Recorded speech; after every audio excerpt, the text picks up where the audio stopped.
Here we go. Okay.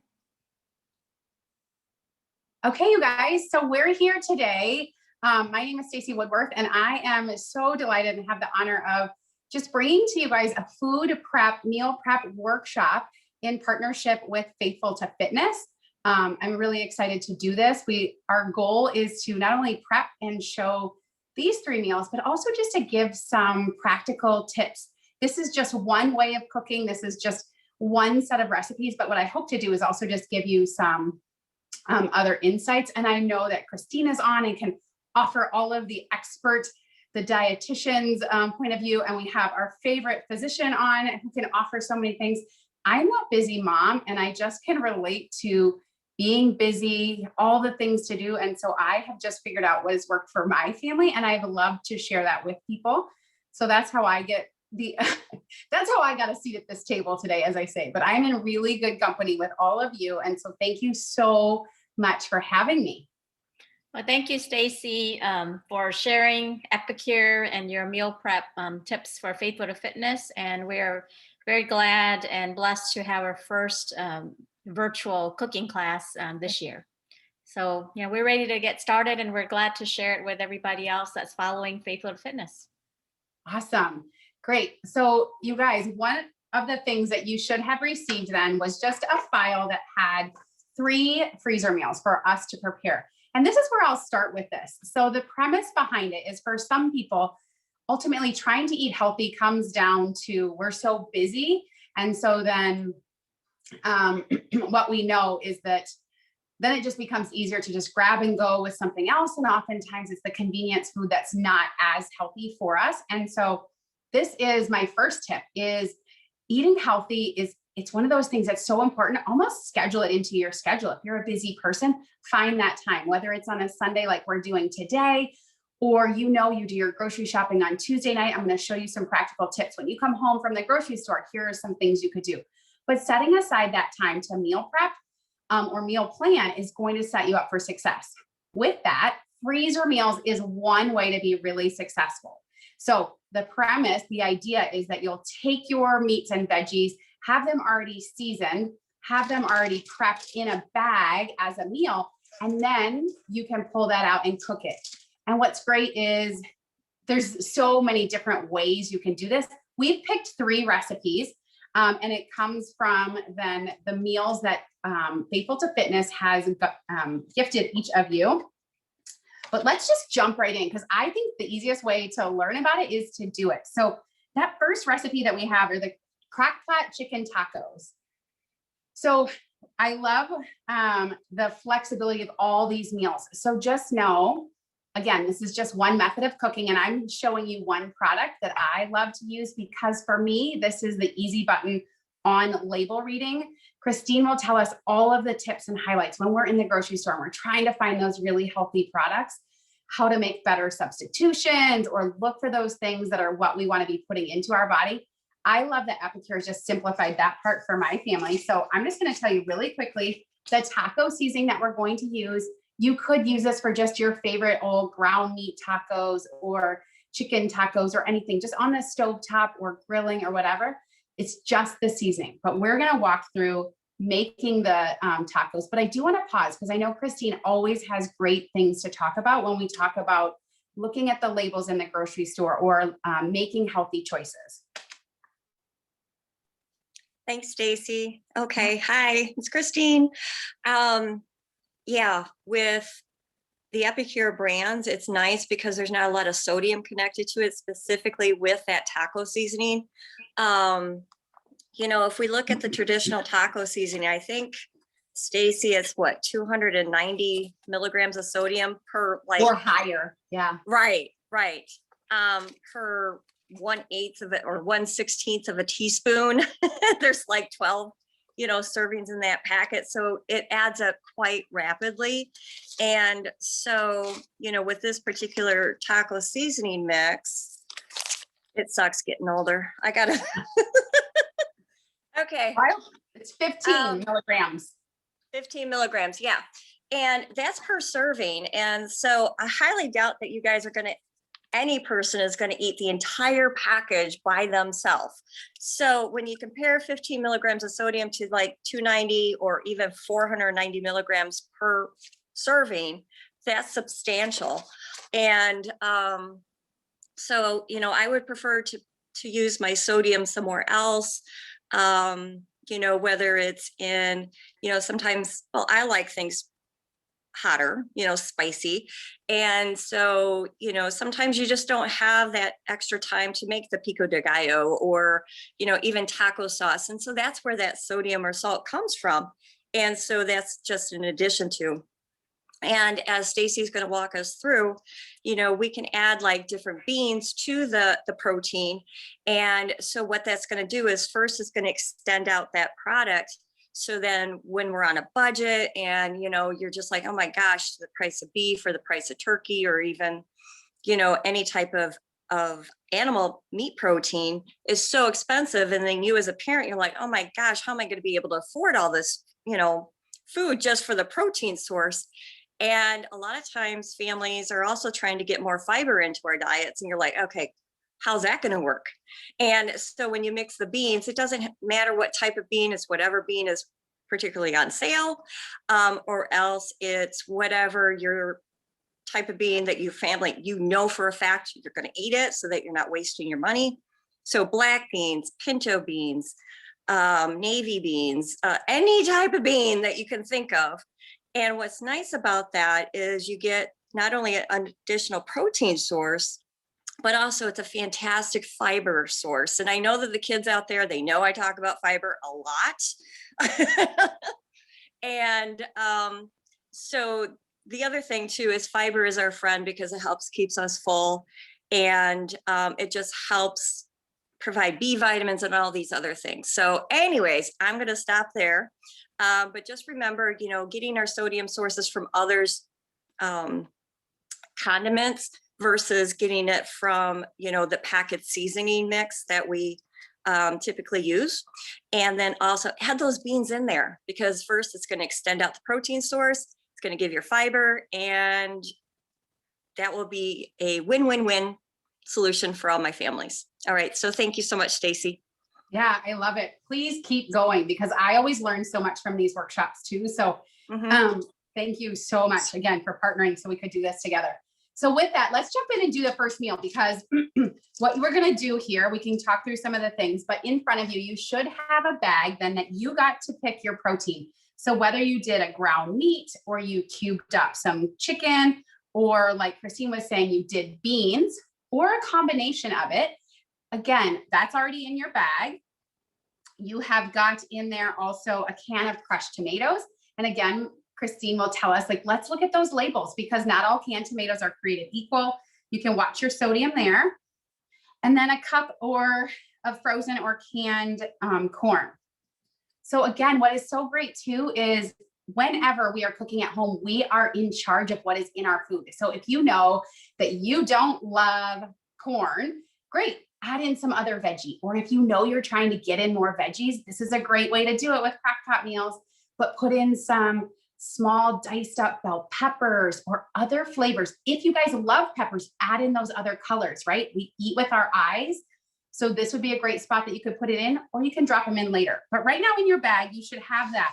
Then, and if you don't yet, then that's what we're working on right now. So we're going to put in our bag, our protein, our crushed tomatoes, our corn, and then we're just going to mix in this taco seasoning. So I love this. Like Christine said, add the beans. It's going to stretch this meal. So this is a great opportunity where you can cook one time and you can actually get 2 or 3 meals out of this because you've extended it. You've added beans, you've added extra veggies. You're going to have enough for taco dinners. And then this could be some taco salad topping tomorrow for lunches or dinners. Or tomorrow you come home and you make them into some quesadillas or something like that. But cook once, eat twice. It's a great way to do it too, in kind of planning ahead. So as you guys are working on that, I'll just tell you, this is a fun spot too, to get the kiddos in, right? So they can get handy with those can openers. They can get comfortable. Like I love to employ my son. Of course, he wouldn't come on today, but my 9-year-old has just been in the kitchen. That's just what we do. And it's because of great mentors that have shown me like, nope, get him in the kitchen with you. Because then he made this recipe and he is such a better sport in the kitchen in trying food because he was part of the process. He was part of creating that. Hey, do you think that's enough corn? Should we put in more corn? Should we put in red peppers or yellow peppers? Like he has some ownership. And I think that really helps too. And I really want to be showing him when mom's not around, like how to make some good, healthy choices. But then it's fun, right? The freezer meals, this is what's great about freezer meals. Everything in here is raw. So nothing is cooked yet, but seal up that bag and then just smush it around. This is not a meal that you're going to mess up. So you're just going to get all those seasonings mixed around. And then just some tips. I love to then like just squeeze out all of my air so that then when I go to freeze this meal, I can get them and I can stack them in my freezer nice and flat.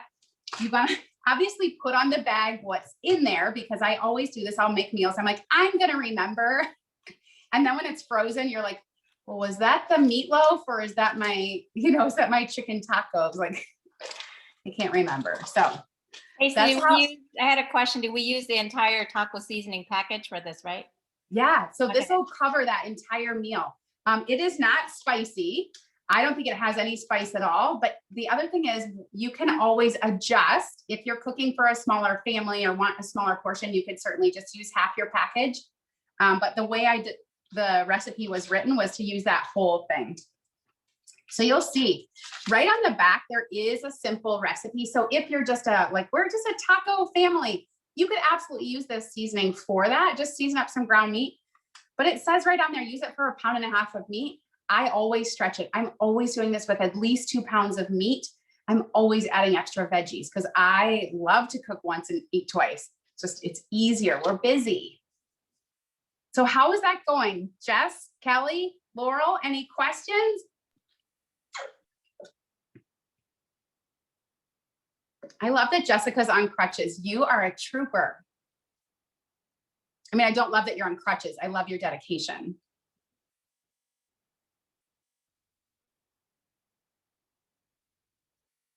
I do have a question for Christine. You said that you use the beans. So do you use the same, do you use the same amount of the meat protein and then you add extra bean, or do you use the bean to replace the protein?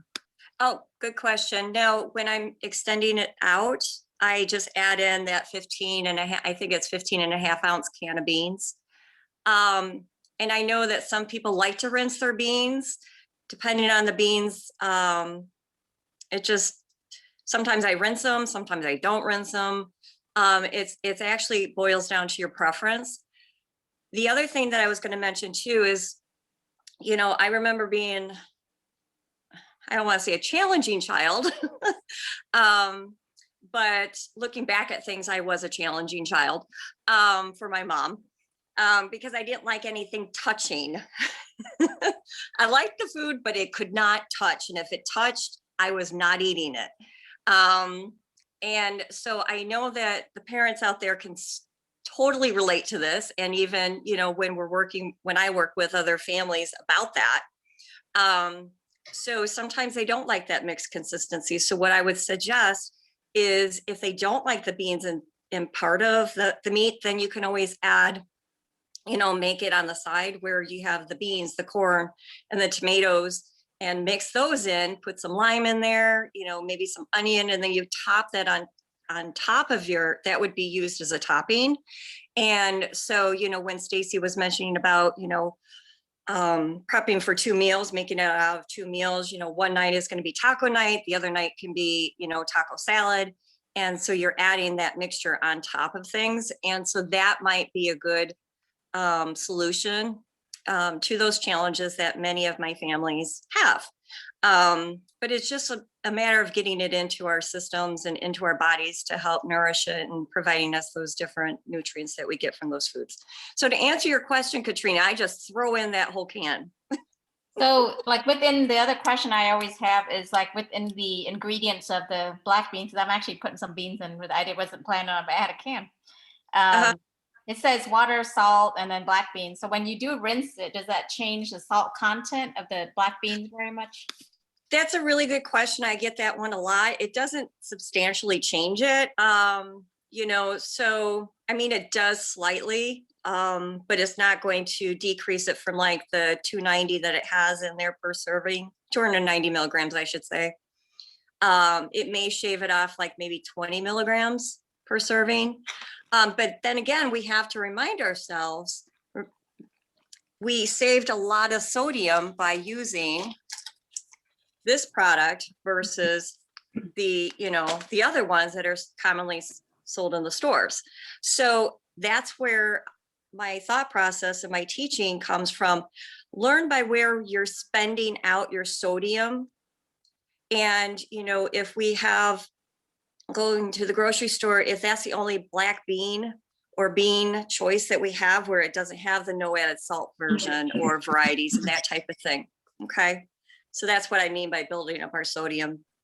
Does that help answer that question, Katrina? Yeah, and I Okay, think, great. I think, you know, I kind of look at it as kind of like, kind of a risk benefit ratio. And I think Right. about medicines or just different treatments or, you Mhm. know, in terms of nutrition, right? So you benefit a lot from the protein and the fiber content, but at the same time, you're using another product to limit your sodium intake as well. So Absolutely, absolutely. And you know, some people will say, well, that costs a lot of money. I'm like, well, not really when you start breaking it all down. Okay. Now, when I make stuff, the only tomatoes I have in my pantry are the no salt added. Because I figure you can always add salt for taste, but Mhm. you can't take it away. So I always try and look at it as, okay, if I get stuff that doesn't have things added to it, I can add it myself and I have that extra control. So Yep. I do that for all my. So. And that's great, Laurel. And thank you so much for chiming in and providing us that individual feedback, because that's exactly my point. We have that control, and that's what we all want, to have that ability to say, I want that, and I'm going to make that work, you know? And so you don't have to feel that utter guilt, like, oh my gosh, I had this food and it had, you know, say for instance, potato chips, let's just be realistic. Okay. Or tortilla chips. You're like, oh my God, I had tortilla chips with my, you know, taco salad or whatever. It's your choice and how you want to spend it out is what I always tell people. But bottom line, it's your decision, no one else's. And that's the most important thing that any person can understand. You know, that's how I teach. So thank you so very much for pointing that out, Laurel. Anything else? Jesse, how about you? Or just, I mean, not Jesse. Jessica? Oh, yeah, I How don't you think I have doing? any. I don't think I had too many questions. Where's This Marcos? stuff Is seems Marcos pretty there with easy. you? I don't see him. He is not. He went to go play with a friend, which is keeping him active while I'm in the house and I can't do anything else.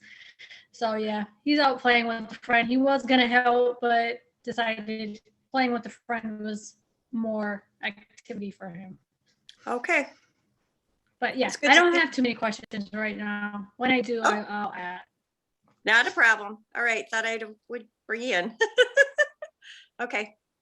And I know Christine touched on something earlier too, and I think this is really good to circle back because there is often like, oh, to eat healthy, it costs so much money. And so I know Christine probably is great at giving me these tips too. And again, I've learned this from others, is that first of all, just a couple of tips around that.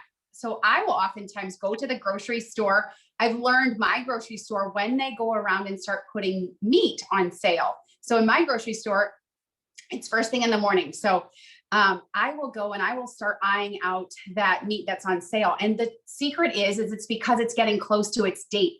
It's the perfect time to grab it and come home and do something like this. So even if all you do is you grab some chicken breast and you throw in some dry herbs or spices, you can just put that in the freezer. Now it's seasoning and it's good to go and you've saved some money.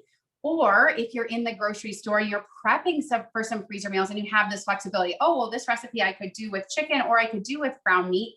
And one is on sale versus the other. Again, this is where you can make that choice, but it lets you save money, right? And so eating healthy, again, doesn't have to be the limiting thing. There's just kind of some workarounds.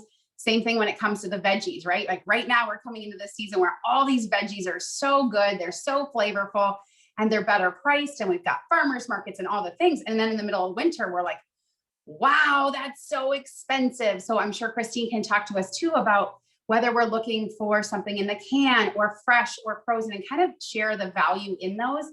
But again, just knowing that you get to decide when you're cooking at home, you get to decide what is your family, like what are your tastes? What are you trying to add? And then where does it meet you budget wise? So Christine, I don't know if you want to, like, since we talked about corn, like I always am curious about that, right? So am I better to use my canned corn, frozen corn, go get the fresh corn on the cob that's coming this year? What's best? Yeah. You know, great question. Thank you for asking.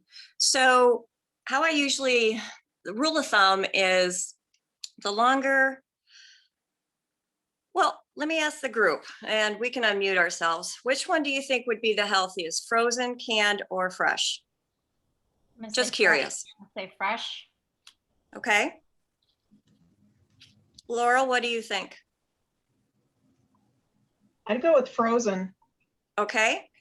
as far as, like corn and stuff like that, just because, yeah, I think frozen. Okay. Stacy, what do you think? I knew you were going to put me in this pickle. I was asking you the question. I know. I'm going to guess, just because of how farming is done now, I'm going to go with Laurel. I'm going to go team frozen. Okay. Jessica, what do you think? I'm thinking frozen too, because they kind of cut it off and put it in the bag right when Yep. it comes off the thing. So it's fresh. It's fresh when it goes into that frozen state. So Yep. I'm going Okay. frozen. Okay. 3 for, okay. 2, 3. Yeah. 3 for frozen, 1 for fresh. Kelly, are you on, dear? Yeah, I would go with fresh. I'm just a fresh garden type of person, so I'd rather eat it Yep. fresh than Yep. after anything's been done to it. So Yep, I get that. So when we have, so how it goes is if we have the ability or the luxury, I should say, and if we have our own garden, yeah, that's going to be, because you're literally taking it from being picked to being consumed. That's the perfect thing. However, with how things are being produced, they mass produce them, if you think about it.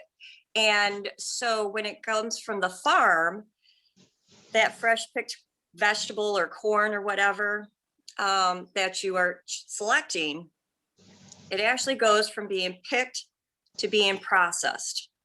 And so the longer that a vegetable sits out, it loses its actual nutrients because those are water soluble vitamins that they're losing.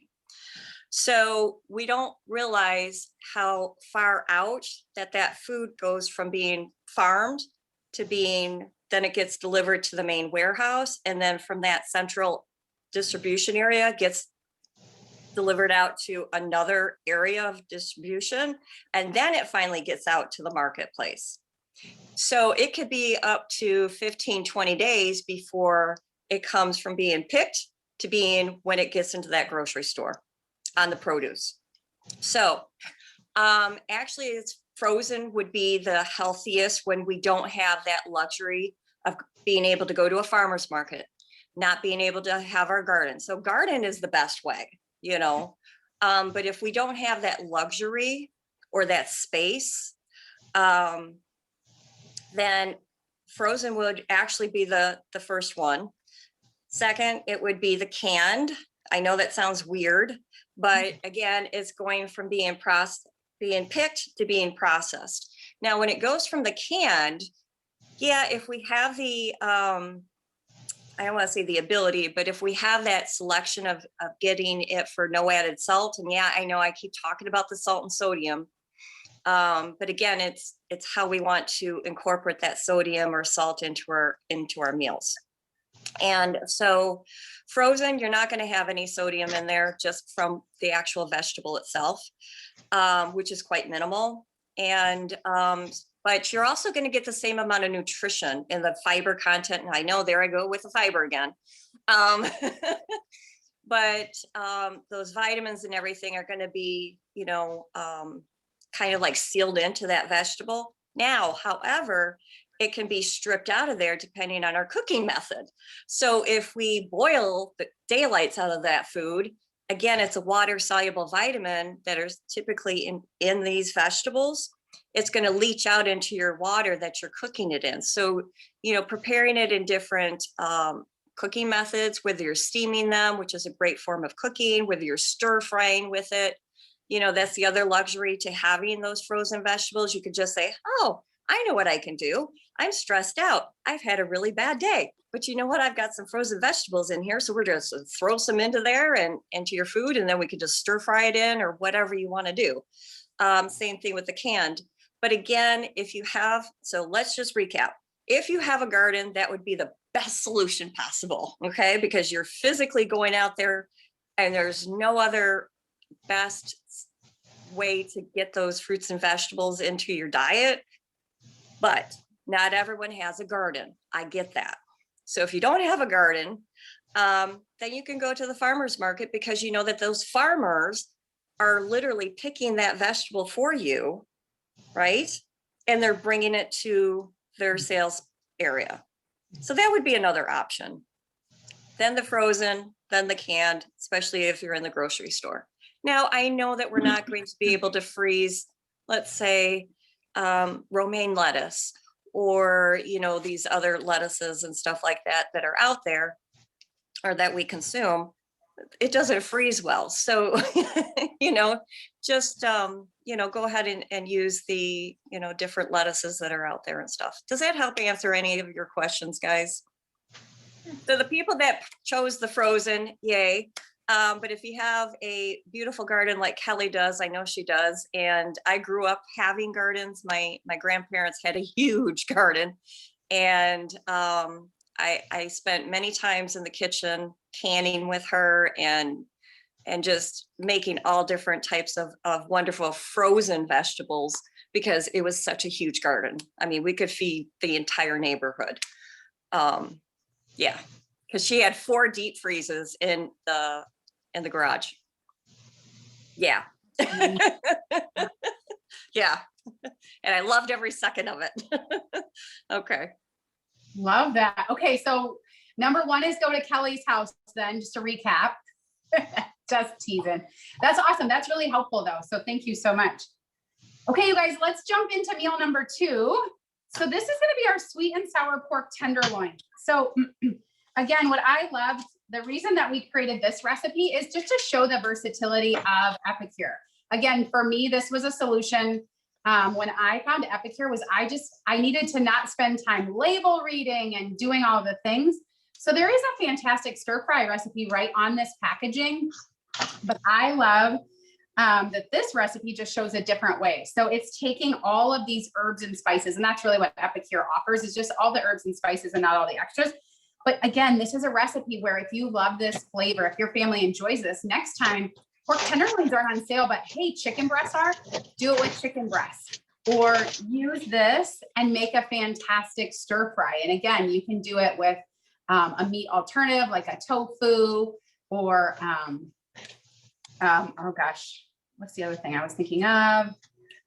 Like some beans, or you could do it with a traditional protein. So we've got your pork tenderloin in there.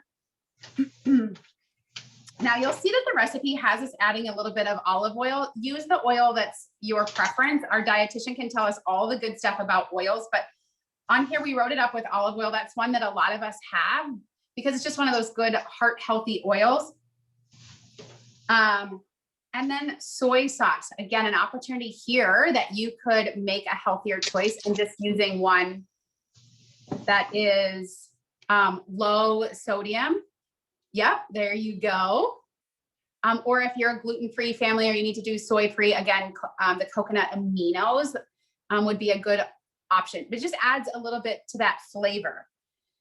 And then again, this is where you can have some fun, add in veggies. This is a great way to experiment, again, with kiddos. You can fold in new veggies that maybe they wouldn't have tried. So I love to grab that Asian stir fry mix in the grocery store. It's got all kinds of things that even myself, like oh, I forget to go and grab that veggie, but just different things, because again, fiber, different vitamins and nutrients. And again, it's just for all of us, it's different things for us to be tasting.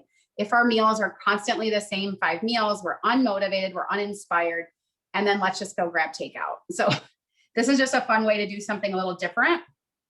And again, everything's going to be prep free. So it's going to be in the freezer, all those flavors coming together. You're just going to mix them in there. Let your kitchen helper or you yourself, you're just going to get all those seasonings mixed around.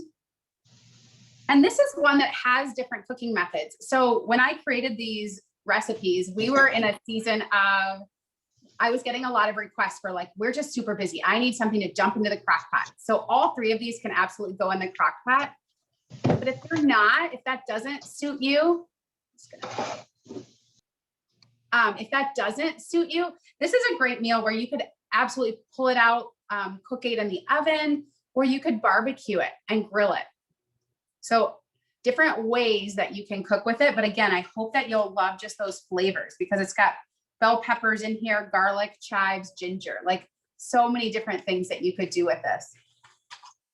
So that's our sweet and sour pork tenderloin. I know some people love to, like, even this is a great spot that you could add in some sweetness, add in some pineapple, or add in some apricots or mandarins. Some people have done kind of late in the meal, because then it just adds just another flavor in with that.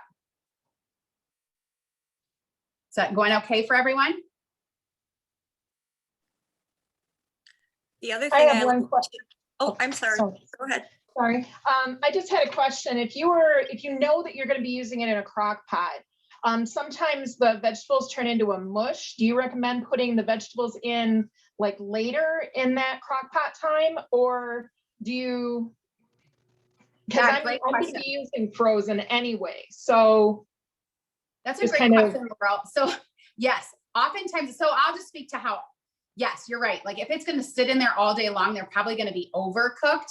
If you have the luxury that it's a Sunday, like today, you're popping that meal in and you're going to be home and it's going to be done in 4 hours, you're probably okay. If you're putting it in here at 7 this morning, you're going to come back tonight at 5 and eat dinner. Just when you get home from work, that's the first thing. Maybe even just pop those frozen veggies. They were in the fridge all day, so they were thawing a little bit, but then maybe even just fold those in right away when you get home, because that liquid in that crock pot's going to be steaming hot, and just fold that in right away before you go and get changed after work. But you're right, you probably are going to want to wait on those veggies. Great question.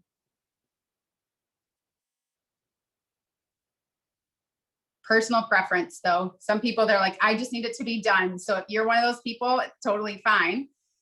You can also obviously have some fresh veggies on the side with like a great balanced salad, or omit the veggies and you're just gonna, omit the veggies in the meal and just serve them as a side. So you have your pork and then you're gonna steam your veggies, grill your veggies, however you want to do it.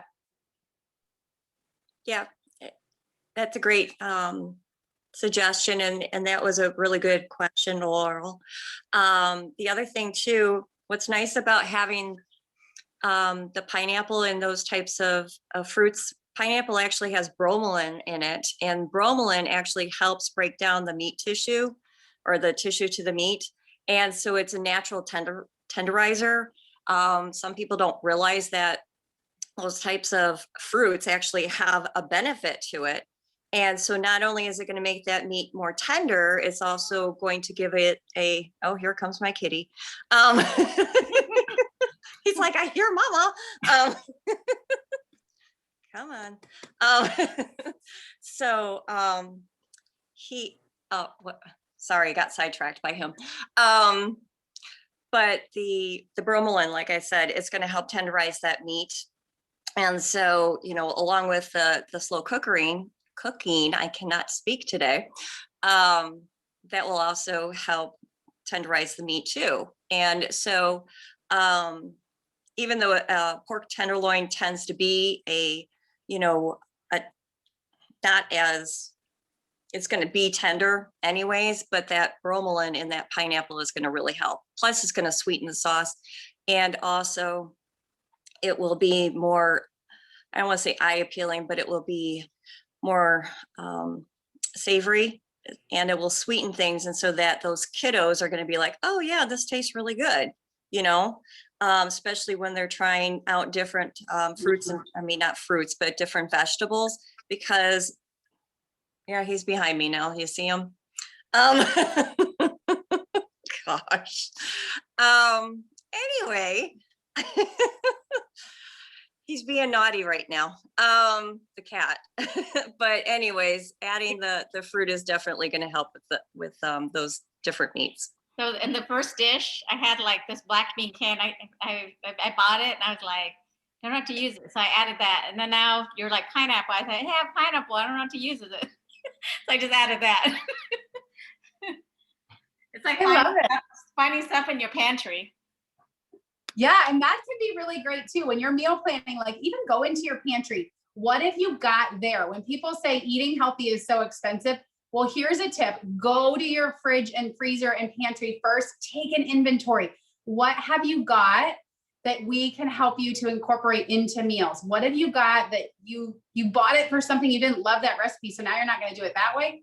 But, and again, it's not even just that you have to ask me, but like Pinterest and this whole collective group, like you guys are on a mission just to eat healthier, make better choices. Like, hey, what else have you done with beans? I know this week I'm thinking of Katrina because I'm getting ready to go camping and I'm going to do her green bean salad. I absolutely love that ever since she taught it to me at our very first workshop. But today I was like, get green beans. Mm-hmm. So yeah, just like this network, this community that you guys are a part of, like this is what it's all about, sharing ideas, sharing tips, and using what you've got. But it's a great way to, again, use what you have. Eating healthy doesn't have to be expensive. Yeah. Pineapple is not like a typical ingredient that I use in most of my dishes. Okay. It's nice to know that, you know, all the benefits and kind of maybe why I should include it more. Yeah, I did not know that about the meat tenderizing. I always just thought it was such a great, I love that natural sweetness. So that's a really fun fact, Christine, thanks. Bromelain, did you say? Is that what we called it? It's bromelain. Bromelain, okay, thanks. Yep, not a problem. Can you spell that? Bromelain? Uh-huh. Oh, it's BROMELIN. Okay. So like it sounds. Yep. Bromelain. And you usually find that in the meat tenderizer. That's the main ingredient is bromelain. Mm-hmm. It's like Mother Nature's meat tenderizer here with. Now, is there other fruits that have that, or is it like what might be another source then? Pineapple is really your number one, and okay. Then hold on, my cat's being naughty. He thinks he's Superman. Hold on, he's trying to jump.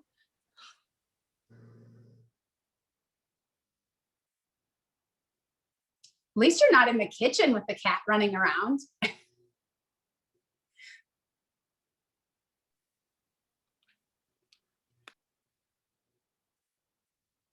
Is everybody done with that second meal and ready to move to number 3, or how are we doing? Just give me a thumbs up if you're done with 2. Okay, done. Awesome. Oh, done. Okay, he's Go out ahead, of the basement.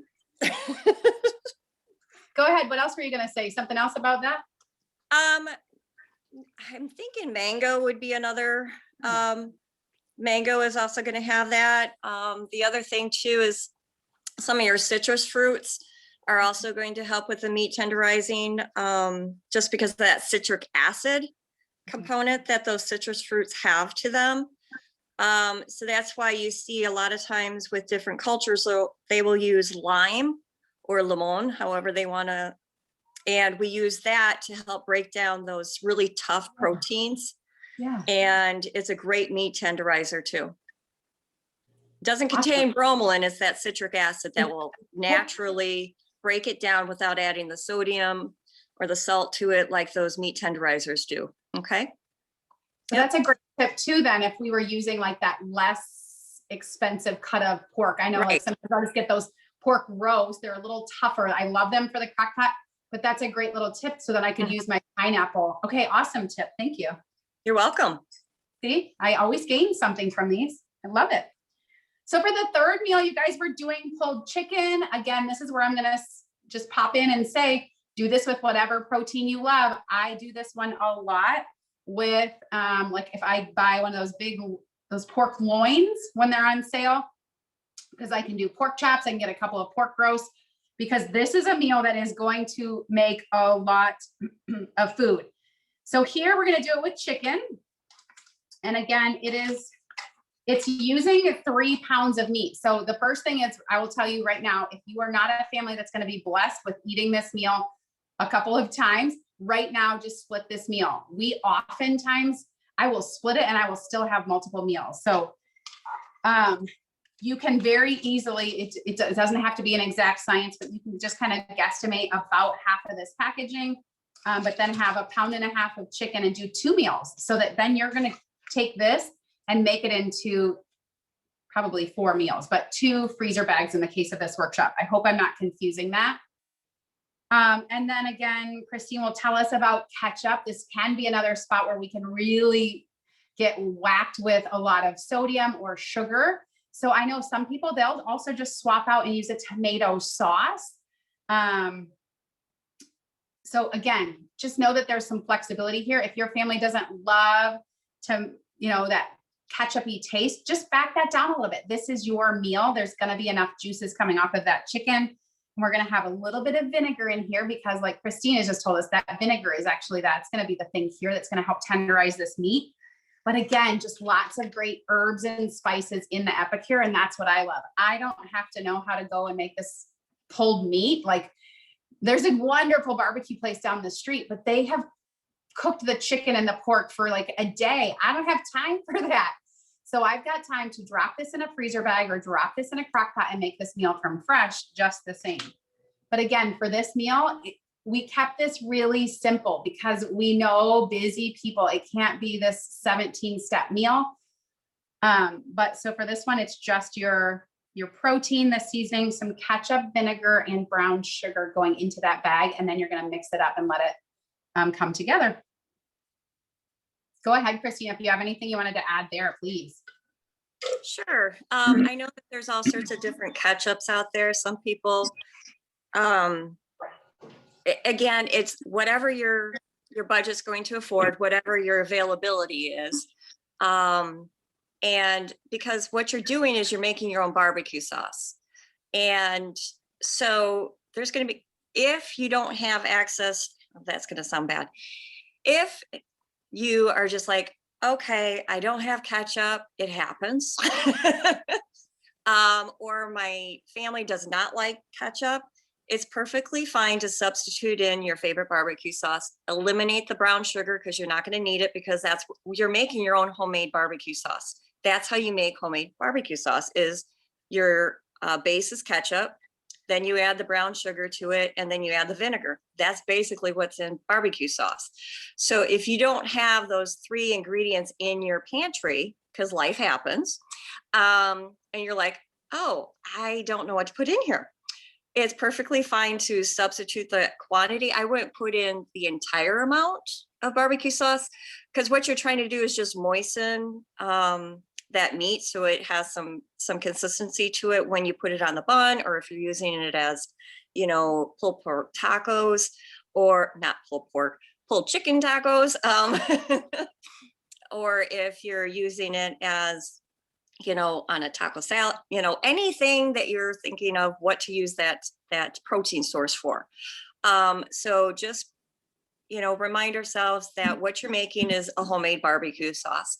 And that's where we get that ketchup, the vinegar, and the brown sugar from.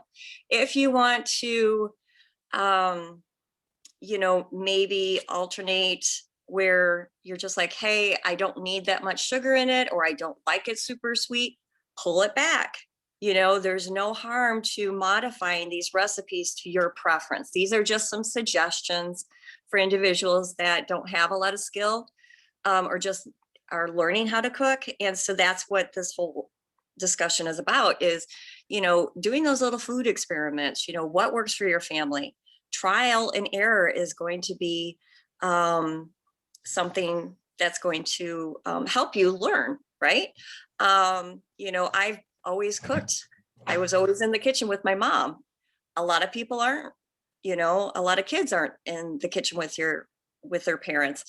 Stacy, you're like, hey, I want my little kiddos, to, once they get older, I want my boys to be able to, fend for themselves in a healthy way, just like every parent does. And so when you get those kiddos involved, that's how we learn, right? Is by trial and error. I call those food experiments.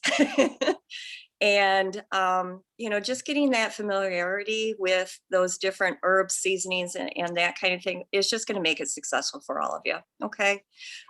So, just bottom line, do the best you can.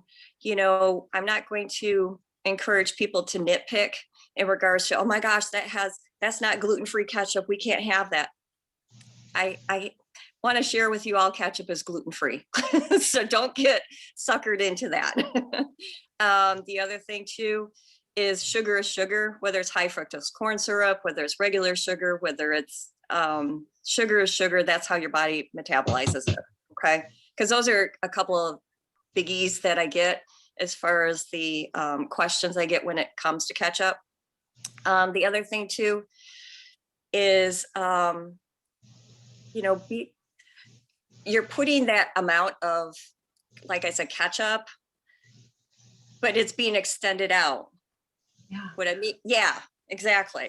So it's not like you're getting, it may seem like a lot, but you're really not getting that much. So hopefully that answers that question. If I could mention too, I used to grow and I used to cook a lot with my mom and with my grandma. And they always said that when you're looking at a recipe, for the most part, recipes are like where you start because everybody tweaks them. So if you make it the way it says in the recipe the first time, then you're like, oh, you know what? This was a little strong. I'll dial it back, but oh, I really think it would taste good if I added this. And you can always play with it a little bit. Don't always feel like you're locked into what the recipe says, unless you're trying to exactly duplicate something that you remember from way back or whatever, but everything's going to change. There's going to be a slight difference in the quality or the type of ingredient. A tomato will be sweeter in season than it is out of season, stuff like that. So there's always room to experiment a little bit. And that's half the fun of it, is playing with it. So I always liked that growing up. And, maybe the kids would like to kind of play with it too. It's just something to think about, that, it's not set in stone. It's meant to be adapted to taste. So. Yep, right. You are 100% correct, Laurel. The only recipe that we always have to find, or that we always have to follow to a fine science, is baking. Baking, you can't wiggle on that one. That one is exact science. You need every single ingredient in order to get that baked product where it needs to be. Right. What I mean by that is like your breads, yeast breads, they need that fine science in regards to how much sugar, how much salt, how much yeast that you're putting in there. That's scientific. You cannot change those 3 ingredients. Right. So, but the thing is, yeah, play with your food, experiment with it. I know you and Laurel and I, we that's how we were raised. And I'm also a visual cooker too. Is I don't measure. It drives my husband completely insane. So I'm like, oh, it needs a little bit more basil. Oh yeah, that's not the right color. So we heard a little bit about that. And so it's kind of fun. So yeah, my mother-in-law was famous for never being able to make the same soup twice. Because she'd be like, oh, what have I got in the fridge? Oh yeah, I need to use this. And then she'd come up with some concoction that somebody's like, oh, can you make that thing again? And she's like, I have no idea what I put into it. Sorry. Yeah.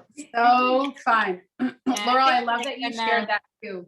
When Yeah. we started doing like meal prep classes, for Faithful to Fitness, I think like kind of my goal to help families is to teach them about prepping, like, because that's really, from my patients, the most challenging part of cooking is prepping, making time for that. And so whatever way we do it, just learning and setting aside time to prepare our meals, pick a day of the week or a few hours, and, kind of just be, meal planning is what's going to help with the budget as well, because people struggle with, can I really eat healthy on a budget? So I think that's really our main goal, however we do it.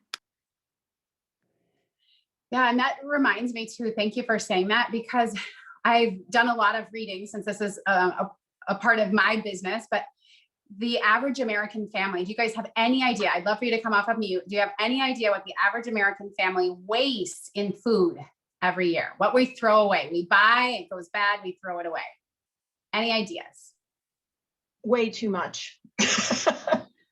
Yeah. I forget how many pounds that study came out with. It's actually an appalling amount. It Yeah, is. and It's financially where it hits us, it's more than $1,000 for the average American family. So let that sit for a second. Like, what would your family, like, let's just even go $1,000. What would your family do if you knew how to find an extra $1,000 this year? Like, that is really meaningful money. So I really love to show people this. Yes, the health benefits too. Like, that's a whole other monetary thing. But if you took, like Katrina was saying, take that time to meal plan, meal prep, you're not going to waste food, or you're going to lessen that for sure. Lessen then that wasted money, less stress, you're going to find more enjoyment. And it's things like this. So yes, we've taken some time today to prep these 3 meals, but hopefully you'll get the hang of it. So this becomes more of the natural thing.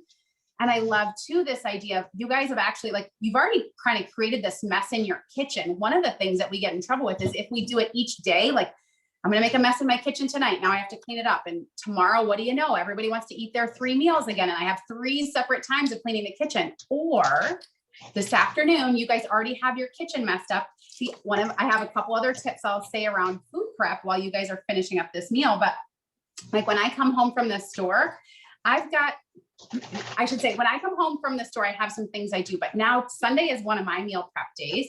I have my veggies washed over here. So while I'm, one of the things I love to do is I'm going to slice up peppers. It is so easy for me to go and grab chips or something. Let's do this. I just want to clean up this recording for us. It's easy for us to go and grab chips or pretzels or crackers, right? Like, if we get hungry, because they're ready. But if I walk in, I've got my produce drawer has got this stuff ready. It's just not ready for me to eat. I'm less inclined to go get this, and I'm going to go get the chips. I'm just going to be honest. So I've already got the mess going in my kitchen. Let's just go all out, and I will go ahead and, like, I'll spend some time to get my veggies ready. So this can be veggies then that I'm going to put into some of my freezer bags. Like, maybe if I'm going to do some meal prep, or this is going to be, so now I can make some salads and have some salads ready for lunches, or I'm going to slice some of this up and just have it already just like ready to go, so that we can grab, whether we're making lunches or we're getting home from work or baseball, but we have things that are ready to go. So I've already got the kitchen a mess. So, hey, let's go ahead and just get my peppers cut up, and then I'll put them in a container. I've got a zucchini here. I'm going to just take the time now because I know zucchini is going in my dinner for tomorrow. So I've got it cleaned. I'm going to get it cut. That's a way that you can just take the time. So the kitchen I was already going to clean. So why not make some meals, make some lunches, and then clean up the kitchen? That'll save you some stress, right?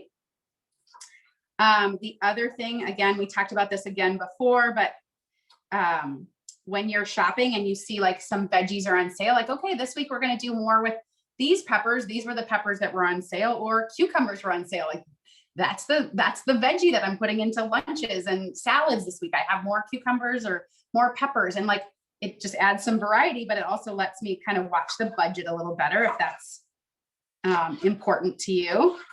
And then also, again, this is a great spot to get kiddos in the kitchen. So I have a sharp knife, and I'm starting to teach my son, but I will tell you guys, I have one of those. Let me see if I have it. Of course, I'm not going to find it easy, but I have one of those lettuce knives. Have you guys seen these? So it's like a plastic knife, and it looks just like a knife, but it's plastic. But it does a great job of cutting things like peppers, strawberries. It doesn't do my hard veggies like a carrot so well, but it lets my kiddo get comfortable. So because it's not really a sharp knife, he can be in the kitchen cutting peppers. And again, have some fun. So we love to do strips with peppers. But if you have a kiddo and they just want those big chunky ones, great, do that. Or prep those chunky ones. So now you can make kebabs or do a grill basket. Cut apples instead of just cutting them into the wedges or into slices. Cut them into like little strips so they can be like apple fries, and you could dip that into some yogurt. I wanted to give you guys some ideas also around healthy breakfast. We'll talk about that a little bit more here in a second. But so this whole idea now is just like prepping ahead some of those other foods, whether I'm going to use them for my freezer meals or I'm just going to use them for the week. So I hope that's helpful and kind of making sense. If you're messing up the kitchen today anyways, like just kind of stay on track and prep some of these other things that are just going to make your week easier. Stacy, I love that you are slicing the pepper like I do. Upside It's down. amazing at how little waste you have, and then you don't have to wash the seeds out. I know. Yeah. Isn't it cool? Somebody else taught me that. I should have shown you guys. Now I'm like, oh, everybody knows this. I feel like I was late to the show, but yeah. Now, the other thing I wanted to say, so since you bought, so those are the male peppers that you purchased because it only has the 3 bumps. So the male pepper tends to be a little more sour, and then the 4 bump one is the female pepper, and those are sweeter. It doesn't change the nutritional content at all, you know. They are a great source of vitamin C, and also, again, the fiber. Who would have thought the females were sweeter? I know.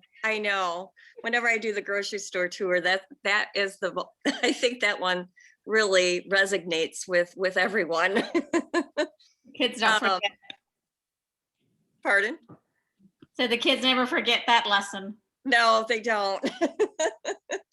So the other thing I was gonna mention too is this comes back from when I would be canning and prepping different vegetables with my grandmother and my mom. Is back in the day we would always blanch those vegetables. Now I find out you don't have to do that process. And I'm one to I don't like to, there's times when I'll see the peppers that are on sale. I'll go home and I'll prep them, and just like Stacy is showing us how to do, but there's times when I'll put some in the refrigerator to snack on, or I will prep them and I will freeze them. You don't have to blanch them or anything like that, because that I always had that thought process of, oh gosh, I got to blanch the green beans. I have to blanch the peppers and stuff like that, like my mother and my grandmother taught us. You don't have to do that step.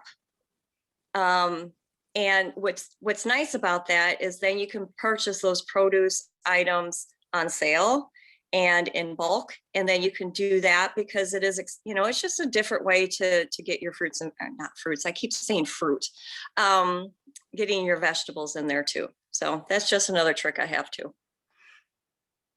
Yeah. And then I just love to have stuff on the ready. So, right. Like I've got a container, so my little guy can just grab this. I need a snack. Great. Get that out of the fridge. Or I've got the bigger one. Like, again, you will find what works for your family, what makes sense for your family. So what somebody has shown you, like that, this may not be the right fit for your family, but you'll find. And some people love to just let me put it into baggies. I don't want to be washing Tupperware. Great. You're eating veggies, so you put them in the baggies, you do you. But this is, again, it's just what's going to work for my family this week. So I literally was just kind of taking you guys along. And I know we've talked with these meal prep workshops before too, in getting in other veggies. Sometimes we have to make it fun for the kiddos. So maybe you need a dip. Maybe you need to get them something so you can add some flavor if they're not excited about the raw veggies. So again, when you're in the grocery store, you can look at some of those ingredients. I love to make my own dips. Not that I make them from total scratch, but I like to find the mixes, like go to the mix, and then I'll do it with my own thing. So instead of using a sour cream and a mayonnaise, I learned this great tip, and it may have been Christine, but surely somebody smarter than me, but the Greek yogurt swap, you guys, is worth its weight in gold. So what I mean by that is if you're going to make like a ranch dip, that's so popular with the kiddos, instead of taking your ranch powder and mixing it with mayonnaise and sour cream, mix it with a Greek yogurt. You won't know the difference once you add it all in there. And Christine is going to tell you all the reasons. But for me as a mom, I'll tell you the other side that I love is it fills up his belly, right? Because she's going to tell us about the protein and the difference, but it fills up his belly. So he's going to get the veggies in that I want. He's going to get that ranch taste that he wants. But then the Greek yogurt is a healthier choice that I know is just better for him nutritionally. So if you want to run with that one, Christine, that would be awesome. Sure, thanks. Yeah, the Greek yogurt, it's going to have a higher protein content, and it's okay to, when you purchase your Greek yogurt, it's okay to have the full fat one. It's not a problem. I always try to get the ones that are on sale or ready to be sold, because then you really save a lot of money by that. And that's the other thing. When you purchase foods that have that like discount sticker on there, that it's a sell by date. So the grocery stores and the stores, they have to sell that product by law by that sell by date. It doesn't say, and then it will say best buy date. It doesn't mean that when it's like June 29th and you purchase it June 28th, you have one day to consume that 32-ounce container. Does not mean that. It just means that it's best by that expiration date. Yogurt is one of those food items is that it's okay to be even a week past its best by date. Just make sure that you keep it in the refrigerator so you're not sitting it out, because of course, when food is sitting out, especially with that kind of food product, that's not a good thing. Okay. Reason being, it's going to grow unhealthy bacteria, and that's why that food is going to spoil. The other thing I always tell my families too is do not eat out of the container. There's a reason for this. Do not drink out of the milk container. There's a reason for this. And I know I'm getting off on a side tangent right now. But the reason why you do not want to eat from any type of food container is because we have an enzyme in our mouth. It's called salivary amylase. I do not expect anyone to remember this, okay? So when you were moms and you were feeding your baby out of that food jar, right? Because you were like about ready to pull your hair out, new mom, and no one else told you not to feed your baby out of that food jar. And then you're like, oh, my baby didn't eat it all. So then you put that cap on and then you put it in the refrigerator, right? Okay. And then when you came back, you're like, oh, why does it have this like film over it? It's like water. It's because that food's been partially, it's been partially digested, because the amylase in our mouth, that's the first thing that's going to break down that food.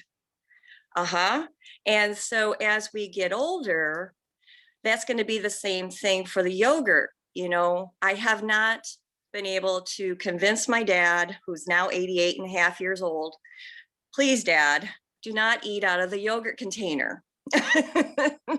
I know I'm never going to get him to stop doing that. But the thing is, there's a real reason to encourage your kids not to do that, or your husbands, or ourselves. So don't eat out of the container, because when you get that liquid, it means that food's been partially digested. So, but getting back on the reason why the Greek yogurt is healthier for us, it's going to have the protein. It's going to make you more satisfied. Also, it has a great source of calcium and vitamin D, very important for our bodies. A lot of kids are not getting those key nutrients in their diet. As parents, you know that it's a food struggle. The other thing too is when you get those kids involved, they can pick out whatever seasoning that they want, whatever spice they want. The sky's the limit. You know, the more involved that we get our kids and, you know, husbands or partners involved with that, because then they take that control over it. They're getting used to those different scents and smells. And that's part of the barrier, especially when you have picky kids, you know, or husbands. And I know I put that out there a lot because we do have our significant others that sometimes they're just like, not happening.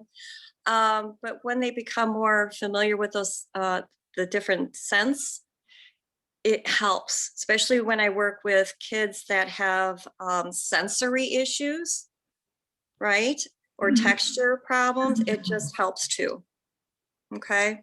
But yeah, and I know it's a bit of an effort, but once we get into that, that routine, and I love the fact that, you know, many of the people that are on this, this meeting are already doing their prep days, you know, and I know that that helps them be successful with their families. And so that's a good thing too. So. And then like the benefits of probiotics too. For the Yeah, I forgot to mention that, sorry. So, I mean, people ask me all the time, like, you know, about taking probiotics every day, you know, from the GI standpoint. And I'm like, well, why do you spend money buying a probiotic when you can get it from food? So, you know, I said, unless you have like lactose intolerance or something, that might be a different reason. But again, you can still use lactose-free, you know, products as well and still get the same benefits. Yep, absolutely. And a lot of times people that are lactose free, the reason why their gut's not happy is because their microbiome is not happy. And so, you know, getting those different enzymes and from the foods that we choose to consume, it will restore that microbiome in our gut. And then they soon realize, oh, I didn't realize that. And, oh, I didn't. And, you know, so it's a good thing. And also with the different food companies really adapting to the demand on having these lactose-free yogurts out there, whether it's a soy-based one. I know that I think they're coming out with a coconut one too.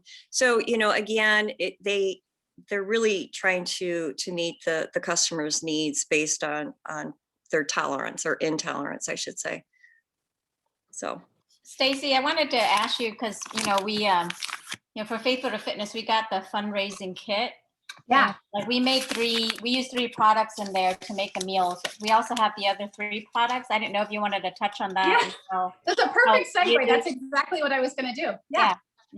So perfect, you guys. So the 3 other products that are in there lend itself to some flexibility. So let's be honest. Let's start with dessert first. So this is the one that's in the top in my box. So this is just an instant pudding.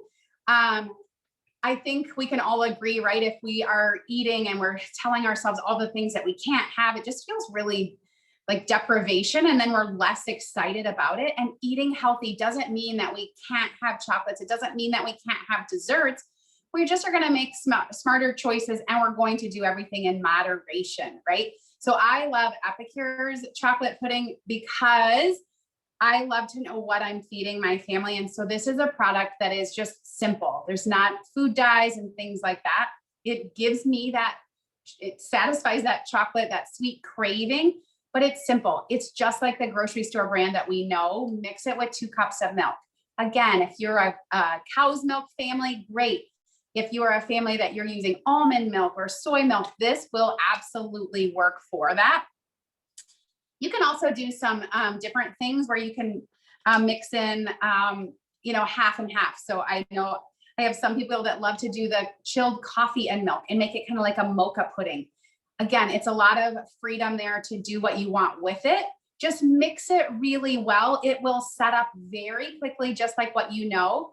My encouragement is to get in some more of those fruits. This is a great way. This could be a dipper. So instead of having a whole big thing of pudding, you now are using that pudding. Maybe now you're going to try some new fruits. Do you know how delicious pineapple is dipped in chocolate, or bananas, or apples, or berries? Oh my goodness. Christine can tell us all the wonderful things about berries, but you can get that sweet treat of the fruits and the chocolate. And it's not going to be full of all the yucky stuff. And I love that just a half cup portion of this, it's a little 100-calorie snack. So again, just a great treat, again, a fun thing for kiddos to make. It's really easy to do, but again, you can customize it to your family. So hope that's helpful. Then the other two are absolute family favorites. So mac and cheese it's just like what you guys know. This is the cheese powder that is inside. I know we're all familiar, boiled noodles, and then you can add this with a little butter and milk for sure. But if you like to do new things, if you want to incorporate trying some new recipes with your kiddos, it's great. The packaging offers you some ideas, but also my website. So go to epicure.com, type in mac and cheese, and look at all the recipes. This has been a meal that a lot of moms will come back to me surprised, like, oh, we love that. They'll make up the cheese sauce and they'll drizzle it over steamed broccoli, or they'll fold in some steamed broccoli into their mac and cheese and maybe some of that chicken. So you could almost have like just a little bit more sophisticated meal than just mac and cheese. Again, Christine can tell us those some other ways. Yes, everybody loves mac and cheese. You could just make some better noodle choices than some of the pre-packaged stuff that's in the grocery store, like just getting a whole wheat pasta, or getting a pasta that's got some of the protein, because maybe it's got beans in the pasta blend. Christine can probably give us some good tips on that, but it's a mac and cheese. It's just that cheese sauce without all the colors. But again, it's got great flavor. It's a kiddo win for sure. And it can be a great side to one of these. So maybe you want to do pulled chicken and have mac and cheese. Like that's a great family meal right there. And you'll be able to make it just as fast as you were doing the other stuff. It's a healthier version of it. Go ahead. Were you going to come off mute, Christine? Yeah, I can do that. Okay. It just flashed on my screen. I didn't know. Oh, sorry. It's because I'm moving. That's why. So yeah, with the chocolate pudding, you can even do a layer, make a pudding parfait type of thing. And if you want to give it another different flavor too, I don't know, Stacy, have you ever tried this? You can actually fold in some vanilla Greek yogurt into it. Sure. Yeah, for sure. I like that just because it gives it a different flavor. Great way to get the probiotics in for the kids and for us. And then also it increases the protein content to that pudding. It extends it out. So then your child doesn't look at you and say, well, that was nothing, and then if they want to, they get to choose whatever kind of fruit that they want to, dip in there, or even if it's a graham cracker, or if it's a cookie, I don't care. It's just a matter of getting them involved. And, it's all about just trying to fill up their stomach so that they don't feel like they're being cheated in any way, shape, or form. The other thing too, in regards to this mac and cheese, this stuff is awesome, by the way. It really helps a lot of, because a lot of people will say, well, it's white. And I'm like, that's because the yellow coloring is not there. Cheese is always white. It's never yellow. It's because they add a coloring agent to make it yellow. The reason why they make it yellow is so it's more eye appealing to the consumer. That is it, So yeah, if you think about it, who wants to have a cow that has orange milk? Right. Thank you. Yeah, the cow's jaundice has liver failure, I know that was bad. But the cow ate too many carrots. There you go. Yeah, exactly. I think that's when they're orange. Maybe it's because they eat yellow carrots. Okay. Or squash. Maybe they ate squash. I don't know. But, that's why they did that, or they still do it, and as consumers, we don't know that. Or a lot of us don't know that. Let me rephrase that. But the thing too is, what you see in this packet, and I'm not trying to sell the Epicure or anything like that, but just, and I know you're not either.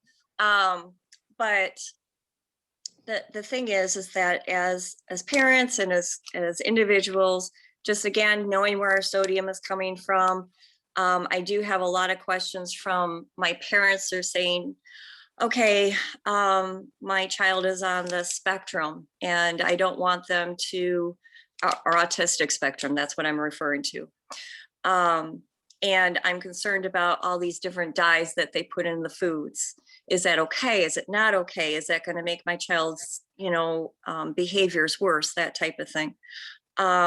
So again, my response back to that person or to that family is do the best you can. Try to get a wide variety of foods that your child is going to like. But again, just as a parent, just reassure that all cheese is white, okay? We don't have orange cows. We would be really concerned if we did. And so, it's having that kind of conversation with your kid. You're like, well, wait a minute, why is it white? Because that's another thing, because visually you're just like, no, not happening. I do like folding in those different vegetables in there too, because I get this question so many different times. My kid is just not going to do it. I'm not going to have any kind of vegetable in. And so what I would suggest when we have those life challenges, and I call them challenges because that's what they are, cut them up into smaller pieces. Again, try to have your kids involved with it, because then they take ownership to it.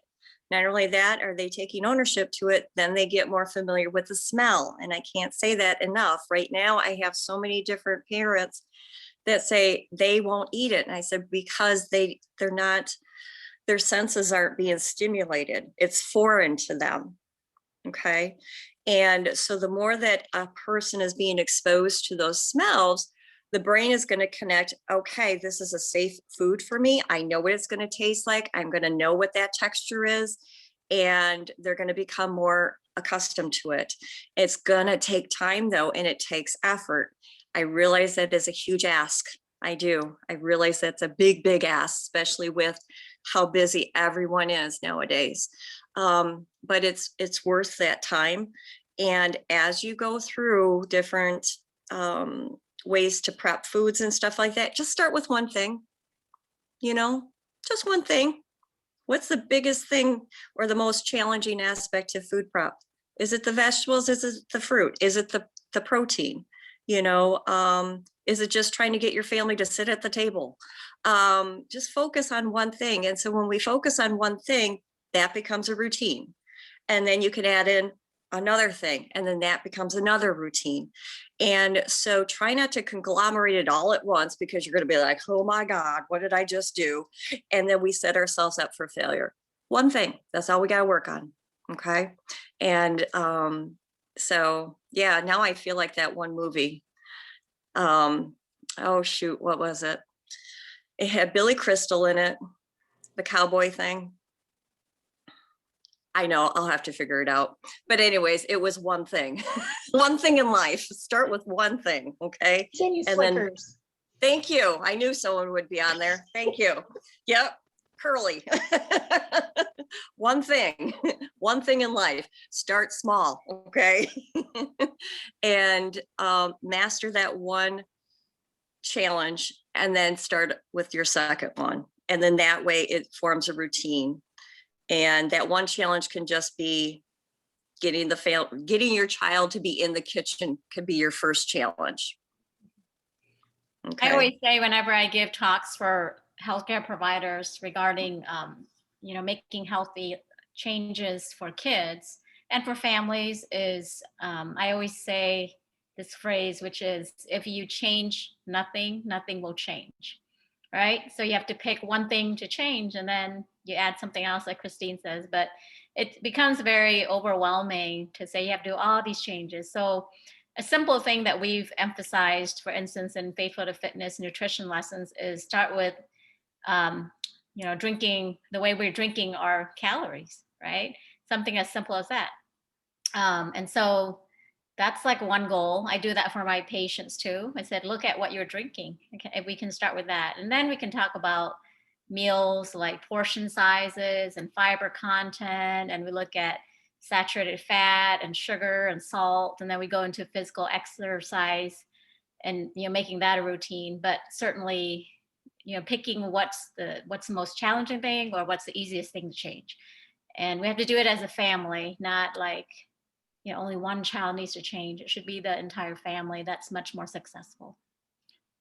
So the other product that was in the fundraising kit was the Southern baked chicken, I think. Yeah. Stacy, can you talk about that?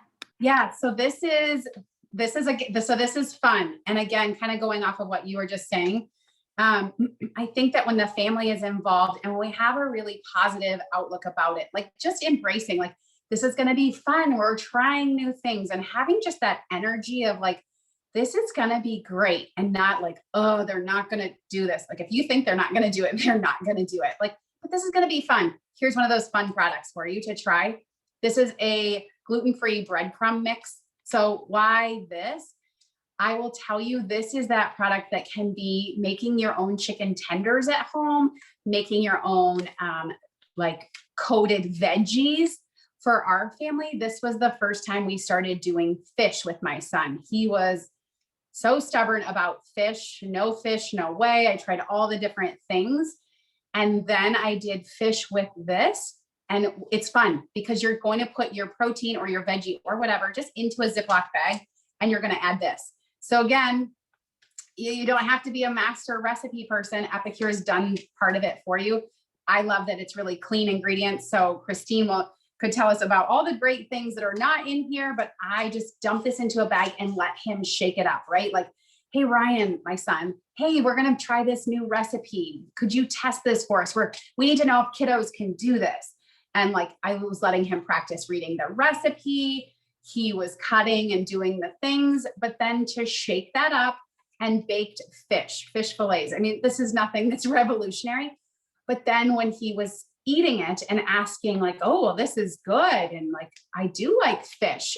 It was like, oh, but you could do it for fish. You could do it for chicken. You could do it for veggies, like making some kind of bread coated veggies. You want it to be mushrooms, you want it to be onion rings, you want it to be zucchini fries, green bean fries, right? Just a fun breadcrumb coating. Also though, again, there's other meal ideas right on the back. So if you want to do a meat alternative and do like a tofu, you could absolutely do that as well. So again, there's more recipe ideas on the packaging, or you can go to epicure.com and just type in the product, but get some ideas. This is again, a meal that's going to make a lot. This will cover at least 2 pounds of protein. I actually can oftentimes stretch it more than that. So maybe you actually can do some chicken and some veggies. So now they've had that texture on the chicken. Maybe now they'll try that, those green bean fries or those zucchini fries. And now you've made your healthier ranch or healthier veggie dip too. So again, just kind of layering in some of those different things that we've talked about today, but that's what the other product was that was in that collection. The other thing, was there a question there, Katrina? No, yeah. I just wanted to make sure we had ideas about the rest of the products that we have on hand. Yeah. And truly, I want to just kind of be here as a support to this program. Like, this is what's been so great, is partnering up with Faithful to Fitness and just being able to partner with these meal prep workshops. I do these one-on-one too. If you have questions, how do I use this? How can I help your family? Like, I love to do that and help you find the right things for your family. Everybody is different, and we can customize that, help you find recipes or make a grocery list, all those kind of things. The other things around the meals that you just made, I want to give you some tips. First, is one of these meals going to bless your family in the next day or two? If so, pop it into the fridge. It doesn't even have to go to the freezer as long as your ingredients were fresh. Otherwise, put the other meals into your freezer Again, I love to lay them flat first so that I can get them frozen and then move them around or whatever. But then, so maybe you're going to have one of your meals on Friday. Then Wednesday or Thursday, you're going to bring that meal out of your freezer and put it into the fridge. Let it thaw at a nice healthy pace, not just throwing it onto the counter, which is what I know a lot of us do. But in the summertime, we don't want we want to keep our food safe and not have any bacteria growing in that. A tip, I also double bag. So sometimes I get those freezer bags that they are fantastic and nothing leaks. And then I seem like I get a box and every single one of them leaks. So those 3 meals that you just made, put them inside a second freezer bag. If you thaw the meal, nothing has leaked out, the next time, those are just the outer bags that I'll reuse the next time I prepare some freezer meals. So I hope that's a helpful tip to you guys. And then the last thing I just was going to talk about is breakfast. I know this is a concern that we've talked about in meal prep workshops before. This is a breakfast or even another dessert idea. And again, incorporate some of the things we've already talked about. Maybe you found some fruits that were on sale. Maybe you know these are just some fruits and ways that you can find the win, right? Like I know my kiddo loves berries. So I'm going to do berries and then I'm going to incorporate in some of that Greek yogurt. Or I know that they love this fruit. I'm going to try incorporating in this. So I like to prep ahead whenever I can. So one of the things that you can do is again, my kitchen's already a mess. So I washed up some fruits. I just had some berries draining here. So I've got some fresh blueberries. I've got some strawberries. I'm going to do like Christine said. So I'm going to make some parfait. I love to eat with my eyes. I think a lot of people do. So I have just some berries that we washed. I cut them up and I'm putting them into cups. Everybody gets their own portion. Nobody's arguing, but it's also easy to just grab it out of the fridge then. I've got a yogurt. Again, use whatever yogurt you like. Again, I think one of the things I love about doing this too is in the grocery store, I can buy that berry yogurt or I can buy the strawberry yogurt. But for me, I just don't care for as much of the food dye and the sugar there. I'd rather have it be naturally occurring. So I'm going to put my fruit in and then I just get a plain yogurt or a vanilla yogurt because then I can put a little bit of that in, right? All those good things we talked about, right? Protein, probiotics, calcium, the vitamin D, all of these great things that we need. But how fun is this for the 4th of July coming up? I've got my red on the bottom, my white in the middle. Can you guys see where we're going to go with this? And then I've got some blueberries that we're going to put on top. But again, get the kiddos in there. You cannot mess this up. Let them decide. Do they want 2 strawberries, 3 strawberries, 12 blue? Like, let them make it themselves. You're going to really see that interaction. Whoop. You're going to see their participation really grow if they have some ownership of what they are creating. So now we've got this meal we've got this snack or this meal that's got some fruit, it's got some protein. You want to add a little fiber so that you can, again, fill up their bellies. This could be nuts on top. This could be a granola bar that you've crushed up and you sprinkle on top. This could be a cereal. A different way to have cereal, instead of your Cheerios in a bowl, smash up those Cheerios and put them on top. Now you've got some different textures, you've got some different tastes, but you've got this nice healthy meal. And again, these can be in the fridge and on the ready. So is this a breakfast or is this a dessert? You get to decide, right? Like, how does that bless your family? It also lets me buy a big bulk of yogurt budget. It is better to do it that way than to buy a whole bunch of those little cups. And then I have to still add fruit. So this has got my fruit, it's got my yogurt all in one. And then kind of like what Christine was saying, I got some berries, but some of them that I think kind of to what she was saying, I think they've been moving for a couple of weeks because some of them are not looking so great, but that's okay because I'm going to put them in the freezer. I've got just a sheet pan and you could do it. Oops.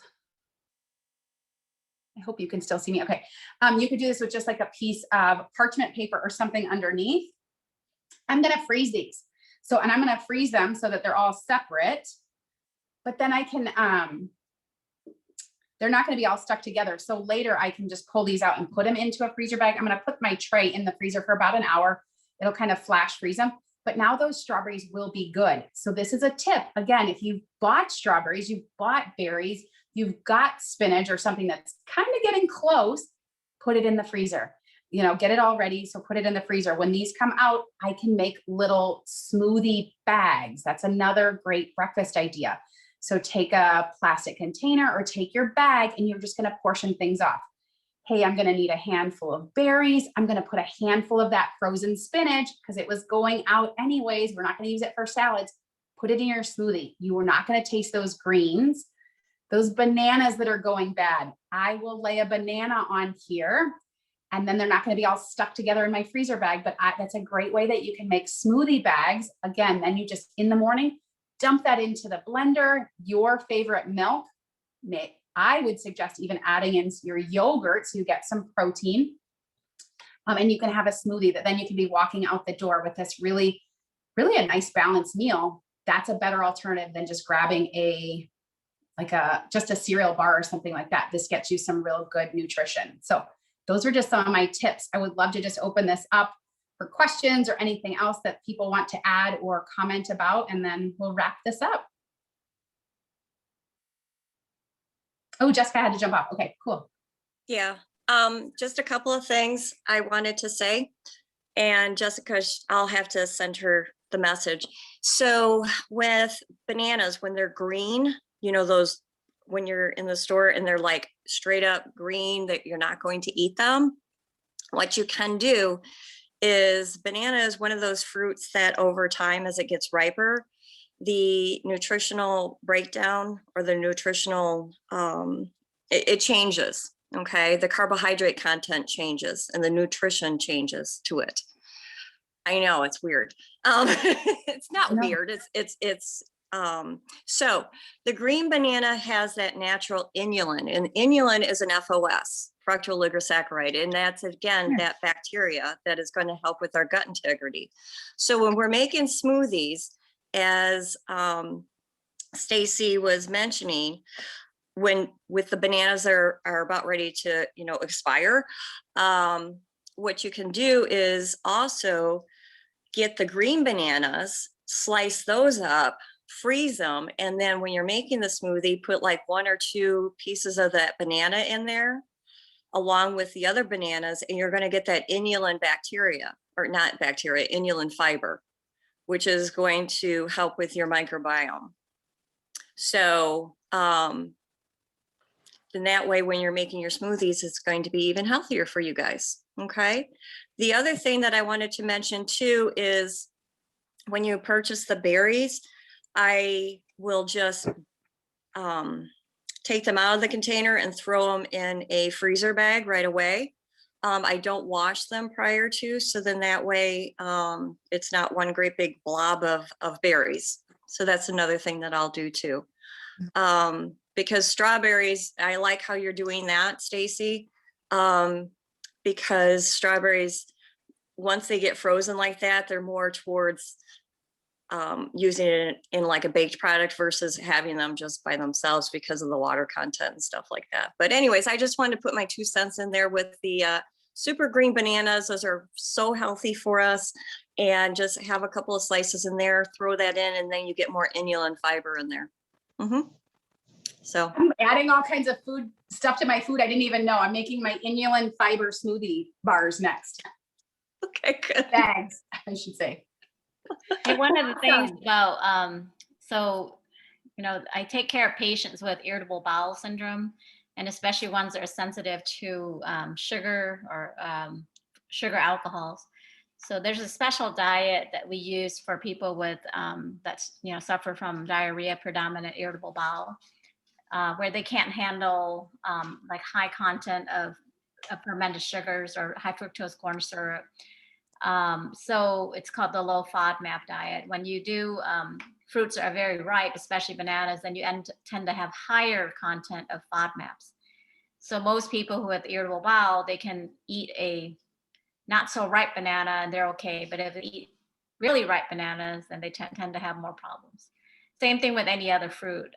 Things with high like seed content, mangoes, watermelon, pitted, things that are pitted like peaches and plums. But then avocados, like another, big culprit for people with irritable bowel. It's just the content as it gets more ripe. So of those sugars.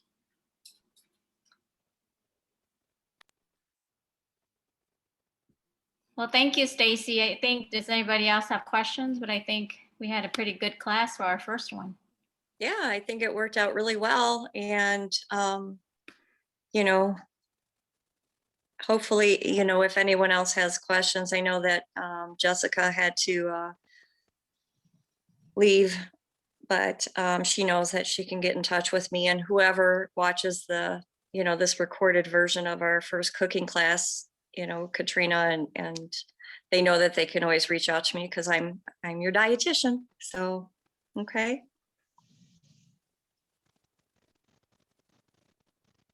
Awesome. You guys, thank you so much again for allowing me to just share this. And hopefully these meals are a blessing, giving you just more time with your family and less time in the kitchen. And now you've made meals that will hopefully get you through actually more than 3 nights, but would love to know. And I hope that you'll share, hey, did this meal work for your family or not? And it's okay if it didn't. There's certainly, like I said, Epicure is just one way I choose to share, but we can be a community that can share other great recipes. This is just one way. Freezer meals is just one way. I can also show you just great other tips around, like, hey, we're walking in the door. How can I do this instead of calling for dinner or whatever? But again, just thank you so much for allowing me to share this part. I really love partnering with so many amazing people. And I think that what we're doing with our food is so important, and teaching the next generation. Oh my gosh, what a blessing that is. So thank you again, Katrina, for inviting me in. Thank you, Christine, for all you always teach me and can share about food. Like, I wrote this stuff down. I'm going to share this.